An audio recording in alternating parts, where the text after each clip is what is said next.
नमस्कार, बहुत स्वागत है आप सभी का। आपके साथ मैं हूं ममता तिवारी। वक्त हो गया है प्रदेश हमारा का। सबसे पहले बड़ी खबर जयपुर के बस्ती से है, जहां पर पानी की टंकी पर हाई वोल्टेज ड्रामा। पानी की टंकी पर चढ़ा उप सरपंच भवनीश शर्मा। सरपंच की मनमर्जी से नाराज होकर चढ़ा टंकी पर। करीब 1 घंटे तक टंकी से कूदने की देता रहा धमकी। सरपंच पर बिल पास नहीं करने का लगाया आरोप। मौके पर मौजूद पुलिस ने समझाकर नीचे उतारा है। तो बड़ी खबर आपको दे रहे हैं, पानी की टंकी पर हाई वोल्टेज ड्रामा देखने को मिला है। करीब 1 घंटे तक टंकी से कूदने की धमकी देता रहा। सरपंच पर बिल पास नहीं करने का आरोप लगाया है। मौके पर मौजूद पुलिस ने समझाकर नीचे उतारा है।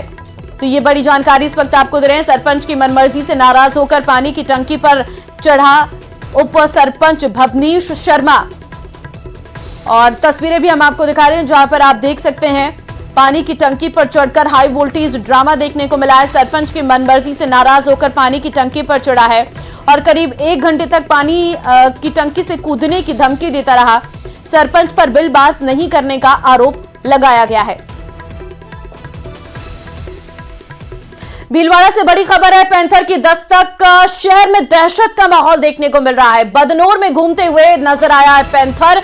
बेराट माता मंदिर परिसर में दिखे 2 पैंथर। सीसीटीवी कैमरे में कैद हुआ पैंथर का मूवमेंट। तो बड़ी खबर आपको दे रहे हैं, पैंथर की दस्तक। शहर में दहशत का माहौल है। बेराट माता मंदिर परिसर में पैंथर दिखे हैं 2। सीसीटीवी कैमरे में कैद हुए हैं पैंथर। तस्वीरें आप देखिए, 2 पैंथर आपको इस वीडियो में नजर आ रहे होंगे। और आबादी वाला इलाका है, लेकिन शहर में पैंथर का इस तरीके से रात के समय घूमना, दहशत का माहौल बना हुआ है। 2 पैंथर जो है वो इस सीसीटीवी कैमरे में कैद हुए हैं। संवाददाता राहुल फोनलाइन पे इस वक्त हमारे साथ है। राहुल, एक फुटेज जिसमें 2 पैंथर एक साथ नजर आ रहे हैं, किस वक्त की ये पूरी घटना है? जी बिल्कुल, ये बदनौर क्षेत्र में बेराट माता मंदिर बताया जा रहा है। उसमें जो सीसीटीवी कैमरे लगे हुए हैं उसमें पूरा ये दृश्य है जो कैद हुआ है। रात की घटना बताई जा रही है, जब वहां पर कोई भी नहीं था तब ये पैंथर हैं जो घूमते हुए नजर आए हैं। और वहां के जो पुजारी हैं गोविंद पाराशर, उन्होंने ये जानकारी दी है। जंगल वन क्षेत्र है, पहाड़ी क्षेत्र है, तो कहीं ना कहीं जो वहां के जो जीव जंतु है उनका लगातार वहां पे आना जाना रहता है। और जब मंदिर में कोई नहीं होता, जब मंदिर को पट बंद कर दिए जाते हैं, तब वहां पे भी कोई नहीं रहता है। तो पूरा मामला सीसीटीवी में कैद हुआ है और लोगों के लिए अब ये कौतूहल का विषय बन गया है, क्योंकि 2 पैंथर वहां पे देखे गए हैं। इनका क्या मूवमेंट रहा है, कहां से ये आए हैं और मंदिर से निकलने के बाद किधर की तरफ इन्होंने मूव किया है।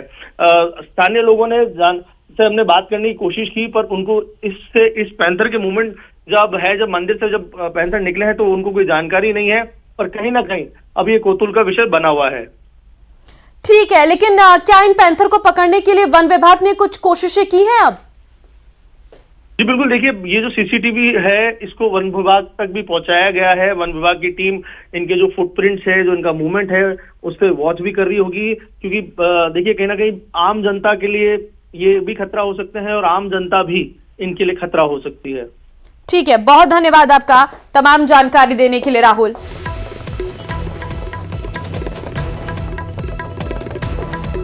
और अब खबर अलवर से है, जहां पैंथर का आतंक देखने को मिला है। मरेठिया बास स्थित हनुमान बगीची में पैंथर घुस आया और खूब आतंक मचाया है। लोगों ने इसकी सूचना वन विभाग को दी है, जिसके बाद मौके पर पहुंची वन विभाग की टीम को काफी मशक्कत करनी पड़ी और करीब 1.5 घंटे के बाद वन विभाग को पैंथर को पकड़ने में सफलता मिली है। तो बड़ी जानकारी आपको दे रहे हैं, हनुमान बगीची में पैंथर ने कोहराम मचाया हुआ है। पैंथर का आतंक देखने को मिला है। पहली वीडियो आप देखिए, किस तरीके से आबादी वाले इलाके में पैंथर घूमता हुआ नजर आया है, भागता हुआ नजर आया है और आम जन के बीच से कैसे वो गुजरता हुआ नजर आ रहा है। लोगों में दहशत का माहौल था। तुरंत वन विभाग को सूचना दी गई, वन विभाग की टीम पहुंची और पैंथर का रेस्क्यू समय रहते कर दिया गया है। अन्यथा एक बड़ा खतरा और दहशत का माहौल जो है वो लोगों में देखने को मिल रहा था। तो पैंथर को फिलहाल ट्रैकुलाइज कर लिया गया है, रेस्क्यू कर लिया गया। अब जाकर पैंथर को जंगल में छोड़ दिया जाएगा।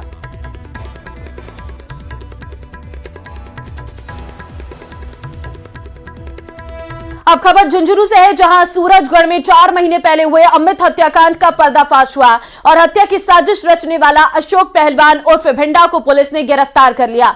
आरोपी चुड़ावा में पेड़ा व्यवसायी की दुकान पर फायरिंग कर 1 करोड़ की रंगदारी मांगने का भी सूत्रधार बताया जा रहा है। अब इस मामले में पुलिस अब तक 5 लोगों को गिरफ्तार कर चुकी है।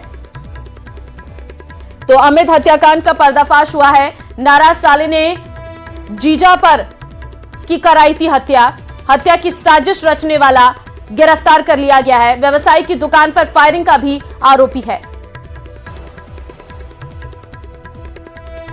तो लव मैरिज के मामले में यह हत्या की गई है। नाराज साले ने जीजा की हत्या कराई थी। अमित हत्याकांड का पर्दाफाश हुआ है। बड़ी खबर बारा के से है, जहां छबड़ा इलाके में ट्रांसफार्मर जब्ती की कार्रवाई के दौरान जमकर बवाल हुआ। विद्युत निगम की टीम की कार्रवाई के दौरान ग्रामीणों ने हमला कर दिया है, साथ ही टीम पर पथराव भी कर दिया गया, जिसके बाद मौके पर मौजूद पुलिस ने ग्रामीणों को खदेड़कर टीम को बचाया है और अवैध ट्रांसफार्मर को जब्त कराया गया है। साथ ही अज्ञात लोगों के खिलाफ मामला भी इस दौरान दर्ज कर लिया गया है। तो अज्ञात लोगों के खिलाफ केस दर्ज किया गया है। विद्युत टीम पर पथराव का ये पूरा मामला सामने आया है। जब्ती की कार्रवाई के दौरान बवाल देखने को मिला है। ट्रांसफार्मर जब्त करने गई थी ये टीम और इस दौरान ग्रामीणों ने टीम पर पथराव कर दिया।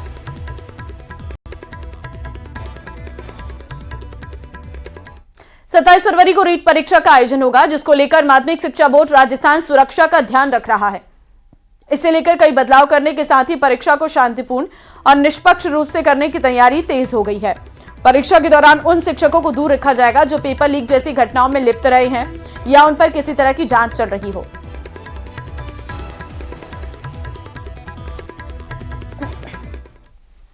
परीक्षा के आयोजन के लिए परीक्षा की शुचिता बनी रहे, गोपनीयता बनी रहे, इसके लिए जो भी कर्मचारी अधिकारी रीट परीक्षा में किसी केंद्र पर नियुक्त रहेंगे परीक्षा के संचालन के लिए, उन सभी से एक शपथ पत्र लिया जाएगा कि उनका कोई भी निकट संबंधी उस परीक्षा केंद्र पर परीक्षा नहीं दे रहा है। प्रदेश में कड़ाके की सर्दी का दौर जारी है। प्रदेश के 11 जिलों में कोल्ड वेव का अलर्ट जारी किया गया है। गंगानगर, हनुमानगढ़, चूरू, बीकानेर, सीकर समेत कई जिलों में कोहरे का प्रकोप देखने को मिल रहा है। 5 तस्वीरें आपके सामने राजसमंद, अजमेर, सीकर, झुंझुनू और श्री गंगानगर की, जहां पर कोहरे का असर जो है वो साफ तौर पर देखने को मिल रहा है। कोहरे की वजह से लोगों को काफी दिक्कतों का सामना करना पड़ रहा है। तस्वीरें आपके सामने हैं, जहां पर आप देख सकते हैं कोहरे की वजह से गाड़ियों की रफ्तार भी धीमी हो गई है और इस दौरान अलाव का सहारा लेते हुए लोग अपने जीवन यापन को कर रहे हैं। दिन में भी हेडलाइट जलाकर आवागमन किया जा रहा है, लेकिन हादसे भी बढ़ते जा रहे हैं। ऐसे में बहुत जरूरी है कि आप सावधानी से अपने वाहनों को चलाएं और क्योंकि कोहरा बहुत अधिक है, ऐसे में जो ट्रेन है वो काफी देरी से आ रही है, तो आपको इंतजार थोड़ा लंबा करना पड़ सकता है, क्योंकि कोहरे की वजह से कई ट्रेनों में देरी हो रही है और कई ट्रेनों को अभी रद्द भी किया जा सकता है, क्योंकि अगर इसी तरीके से कोहरा बढ़ता चला गया तो शायद नए साल में और सारी दिक्कतें लोगों को हो सकती है। फिलहाल आपको सुरक्षित रहना है और कोहरे के समय में अपनी गाड़ी को आराम से चलाना है। बात जयपुर की कर लेते हैं। जयपुर के चाकसू में NH-52 पर 3 गाड़ियां आपस में टकरा गई। यहां एक ट्रक, कार और पिकअप में टक्कर हो गई। 4 लोग इसमें घायल हैं और हादसे की वजह से हाईवे पर लंबा जाम लग गया। तस्वीरें आपके सामने हैं। सूचना के बाद पहुंची पुलिस ने घायलों को अस्पताल में भर्ती करवाया। कार, ट्रक और पिकअप तीनों में टक्कर बताई जा रही है। हादसे का कारण ये कोहरा है, क्योंकि कोहरे में रफ्तार का कहर जरूर देखने को मिल रहा है। आप देख सकते हैं ये जीप के आगे का हिस्सा है, जहां पर पिकअप किस तरीके से क्षतिग्रस्त हो गई है। ट्रक जो है वो मौके पर ही पलट गया है और यातायात भी काफी समय तक प्रभावित रहा। हालांकि अब जो है यातायात को सुचारू कर लिया गया है। NH-52 पर यह हादसा बताया जा रहा है। फिलहाल सभी घायलों का अस्पताल में इलाज जारी है।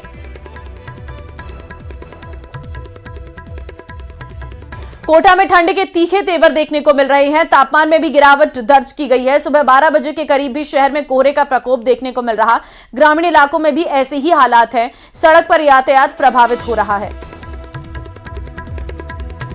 तो ये ऑफिस की विदाई होने वाली है, 31 के जश्न की तैयारी है, लेकिन इसके बीच कड़ाके की ठंड आपको परेशान करने वाली है, क्योंकि कोटा में ठंड का जो असर है वो तेज हो गया है, तीखा हो गया है। न्यूनतम तापमान की बात करें तो 8 डिग्री तक पहुंच गया है।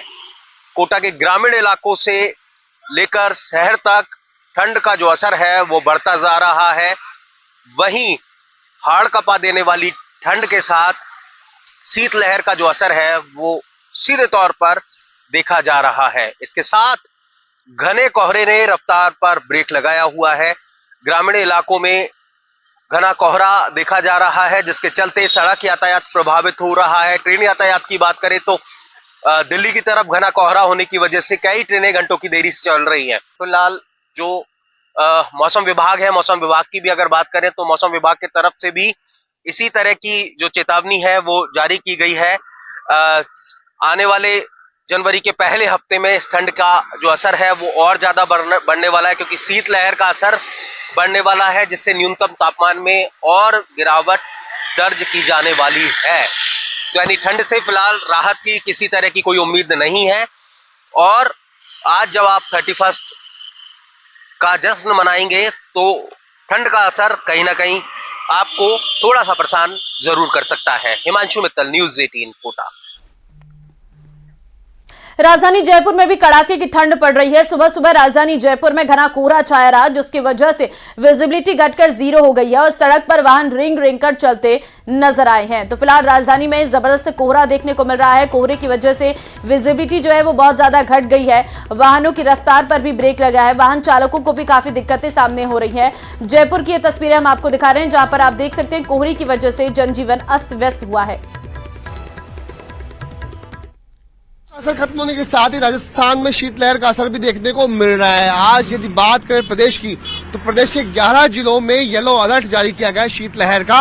और यदि बात करें पूर्वी राजस्थान की, तो जयपुर राजधानी सहित सीकर, झुंझुनू, चूरू के अलावा पश्चिमी राजस्थान के श्रीगंगानगर, बीकानेर, चूरू और अन्य जिलों में शीतलहर का अलर्ट जारी किया गया है। साथ में घने कोहरे की चेतावनी में मौसम विभाग के द्वारा दी गई। इस वक्त मैं दिखा रहा हूं जयपुर के भारत जोड़ू सेतु से ये जयपुर शहर का नजारा, जहां पर आप देख सकते हैं कि कोहरे की जो मार है वो इस तरीके से है कि हाईवे जो बिल्डिंग है वो भी कोहरे में कहीं ना कहीं नजर नहीं आ रही। यही इसी सेतु से जहां पर विधानसभा मोती डूंगरी गणेश का मंदिर नजर आ रहा था, वो आज कहीं भी घने कोहरे की वजह से और नजर नहीं आ रहा है।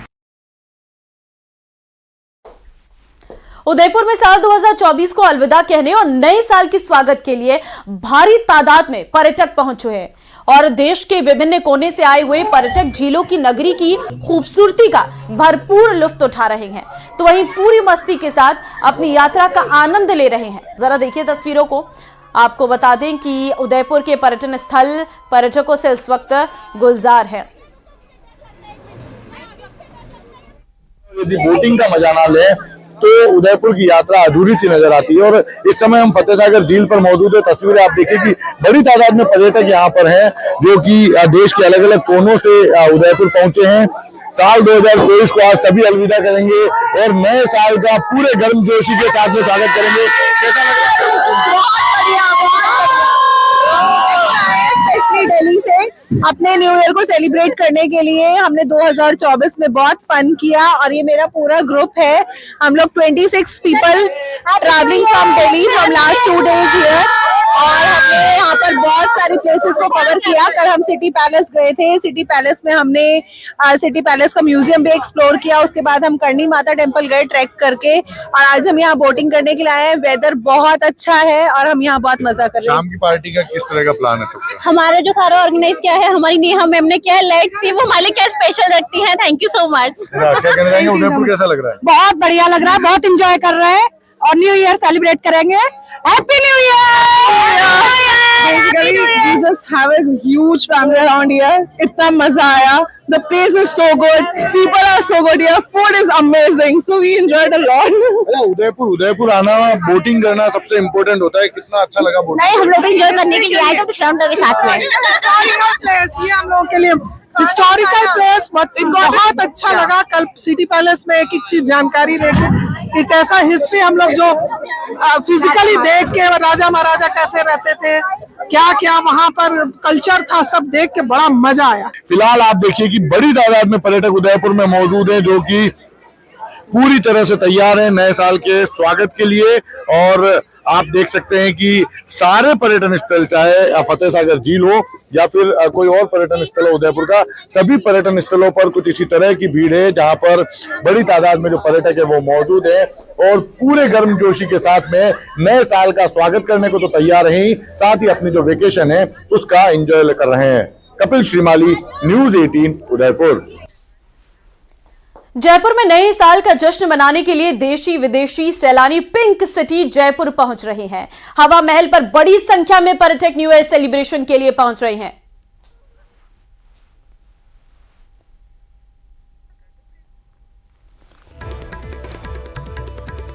तो बड़ी संख्या में यहां पर पर्यटक पहुंच रहे हैं। तस्वीरें आप देख सकते हैं। पूरे जो पर्यटन स्थल है वो इस वक्त पर्यटकों से गुलजार है।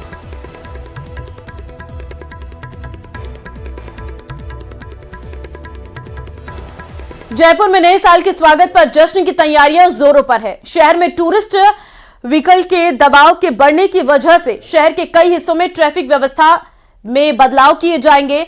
जयपुर शहर कमिश्नरेट में additional police commissioner Yogesh Dadhich ने न्यूज 18 से खास बातचीत में बताया कि परकोटे सहित राजधानी में यातायात सुगम बनाने के लिए दोपहर 1 बजे तक ट्रैफिक डाइवर्ट किया जाएगा। इसके अलावा शहर के आराध्य गोविंद देव जी मंदिर और मोती डूंगरी गणेश मंदिर सहित अन्य प्रमुख मंदिरों में सुरक्षा और ट्रैफिक व्यवस्था के खास इंतजाम किए गए हैं।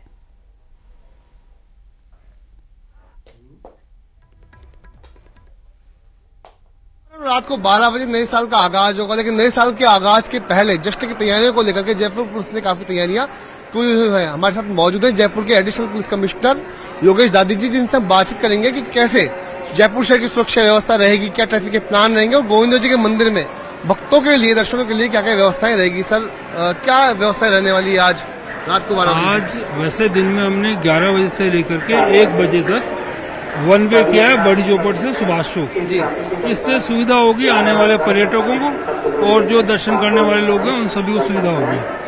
दूसरा, इवनिंग में व्यवस्था रखी गई है कि जो बाहरी क्षेत्र हैं उनमें नाका पॉइंट्स लगाएं, ड्रंक एंड ड्राइविंग की चेकिंग करेंगे और ट्रैफिक को स्मूथ चलाने की कोशिश करेंगे। जयपुर शहर के लिए गोविंद देव जी का मंदिर, उसके अलावा मोती डूंगरी गणेश मंदिर बहुत अहम है, जहाँ पर कल भक्त दर्शन करने के लिए जाएंगे। वहाँ क्या किस तरह का अरेंजमेंट रहने वाला है, पुलिस का, ट्रैफिक का, सभी का? गोविंद देव जी के यहाँ व्यवस्था अच्छी की गई है। सुबह सही 3:30 बजे से व्यवस्था हो जाएगी और आने वाले सुबह से दर्शन कर पाएंगे रात्रि तक। मोती डूंगरी गणेश जी के यहाँ भी हमने काफी व्यवस्थाएं की है और कुछ एरियाज में हम वहाँ भी वन वे करेंगे। हाँ, तो ये है जयपुर के additional police commissioner traffic Yogesh दादी जी, जो बता रहे हैं किस तरीके से कल जब नए साल का आगाज होगा तो गोविंद जी के मंदिर, उसके अलावा मोती डूंगरी गणेश मंदिर में ट्रैफिक का जो है वन वे किया जाएगा, ट्रैफिक को सही किया जाएगा। और साथ में आज रात 12 बजे जब जश्न मनाया जाएगा तब हुड़दंग को रोकने के लिए एडिशनल जाब्ता भी यहाँ पर लगाया जाएगा। कैमरा पर्सन अविनाश के साथ विष्णु शर्मा, न्यूज 18 राजस्थान, जयपुर। नए साल पर भगवान का आशीर्वाद लेने के लिए हजारों की संख्या में श्रद्धालु रोजाना राजसमंद जिले के नाथद्वारा स्थित श्रीनाथ जी मंदिर पहुंच रहे हैं। इसमें गुजरात, महाराष्ट्र के साथ ही देश के अन्य प्रांतों से भी दर्शनार्थी पहुंच रहे हैं।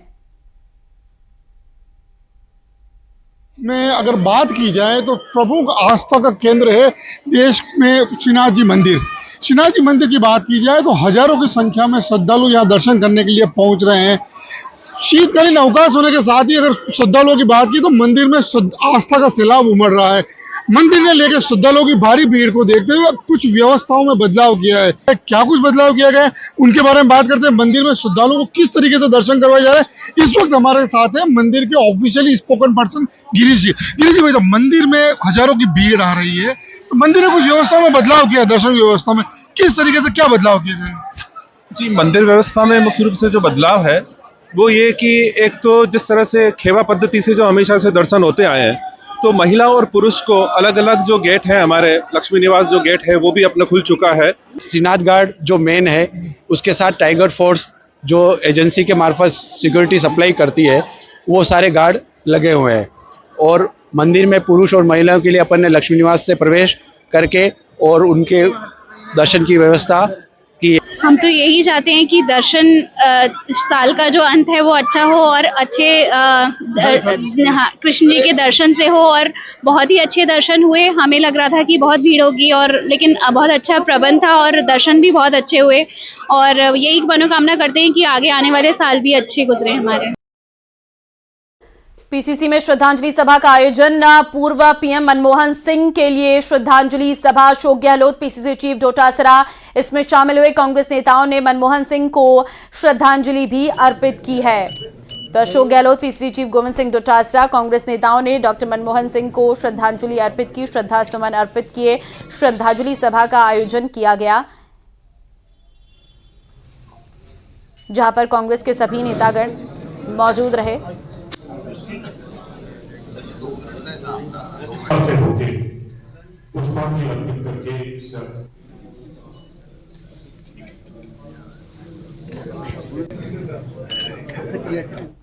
प्रधानमंत्री नरेंद्र मोदी ने अपने ब्लॉग में साल 2024 की यादगार पलों का जिक्र किया है। इसके साथ ही उन्होंने इन यादगार पलों की फोटो भी शेयर की है। पीएम प्राकृतिक आपदाओं के दौरान क्विक रिस्पांस, क्राइसिस मैनेजमेंट के साथ साथ सशस्त्र बलों के साथ अपने गहरे संबंधों को दिखाते हुए तस्वीरें साझा की हैं। अयोध्या में रामलला की प्राण प्रतिष्ठा और पटना साहिब गुरुद्वारे में सेवा की तस्वीरें भी शेयर की गई है। साथ ही G20 समिट, यूक्रेन यात्रा, 2024 के लोकसभा चुनाव प्रचार अभियान, सैनिकों के साथ दिवाली और फ्रांस के राष्ट्रपति को यूपीआई के बारे में बताते हुए पीएम मोदी की फोटो शेयर की गई है। तस्वीरों के जरिए पीएम मोदी के लद्दाख दौरे और कन्याकुमारी में विवेकानंद रॉक मेमोरियल में सूर्य नमस्कार के यादगार पलों को भी फिर से सामने रखा गया है। इसमें गयाना में एक पेड़ मां के नाम का अभियान भी शामिल है। इसी साल मोदी ने तीसरी बार प्रधानमंत्री के तौर पर शपथ भी ली है।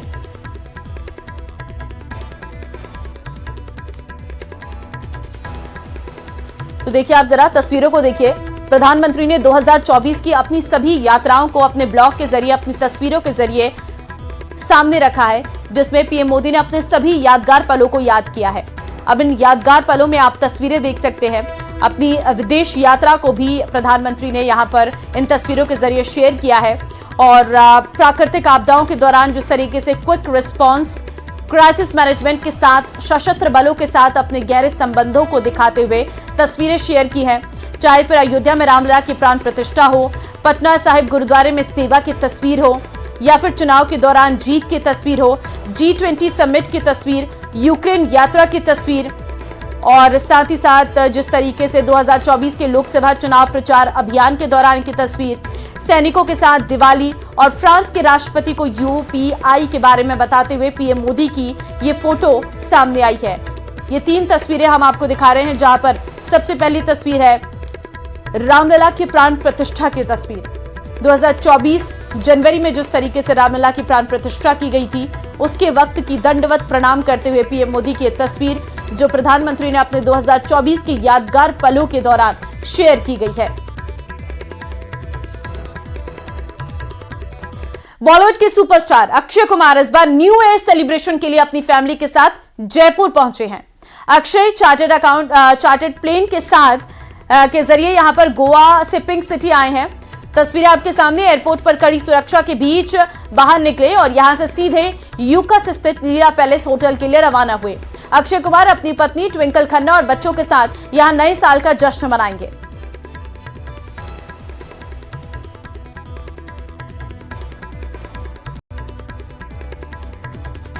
बीजेपी प्रदेश अध्यक्ष मदन राठौर पाली दौरे पर रहे, जहां बीजेपी कार्यकर्ताओं ने उनका जोरदार स्वागत किया। इस दौरान उन्होंने कांग्रेस पर जमकर निशाना साधा और कहा कि कांग्रेस ने सिर्फ रेवड़ियां बांटने का काम किया था।